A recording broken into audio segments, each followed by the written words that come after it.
అంటే exams point of వ్యూలో అనిపించింది మ్యామ్. కొంచెం లాంగ్ జర్నీ కాబట్టి మనం ఒక ఫైనల్ పాయింట్‌కి రీచ్ అయ్యానని అనిపించింది గానీ, ఇక్కడ నుంచి ఒక కొత్త జర్నీ స్టార్ట్ అయింది. చేయాల్సింది చాలా ఉంది అయితే అనిపిస్తుంది మ్యామ్ ఇప్పటికి. యాహ్! అంటే ఇప్పుడు మీ బాధ్యతలు ఎలా ఉంటాయండి యాక్చువల్‌గా ఇప్పుడక్కడ?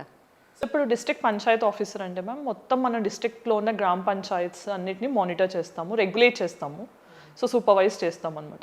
సో, జనరల్‌గా మనకి ఈ పంచాయత్ రాజ్ సిస్టమ్ అనేది 1993లో మనం ఇంప్లిమెంటేషన్‌లోకి తెచ్చిన తర్వాత 29 ఫంక్షనల్ ఐటెమ్స్‌ని ఇవ్వడం జరిగింది. అంటే మార్కెట్స్ అని గానీ, టాక్సేషన్, హెల్త్, ఎడ్యుకేషన్ ఇలాంటివన్నీ. సో, గ్రామాల్లో ఈ బేసిక్ ఫెసిలిటీస్ అనేవి ఎన్‌ష్యూర్ అవుతున్నాయా లేదా? వాటిని ఎన్‌ష్యూర్ చేయడానికి పవర్స్ డీపీఓకి ఉంటాయి. సో, సర్పంచ్ కానీ, లేకపోతే పంచాయత్ సెక్రటరీస్ కానీ వీళ్ళందరూ వాళ్ళకొచ్చిన నిధుల్ని ఎలా యూజ్ చేస్తున్నారు? ఎలా ఇంప్లిమెంట్ చేస్తున్నారు? Central and state government schemes ఏవైతే ఉంటాయో వాటిని ఎలా ఫార్వర్డ్‌గా తీసుకెళ్తున్నారు? ఇవన్నీ కూడా మానిటర్ చేయొచ్చు. అంటే ఒక గ్రామాన్ని మనం నిజంగా మార్చాలి అనుకుంటే గనక మార్చే శక్తి డీపీఓకి ఉంటుంది.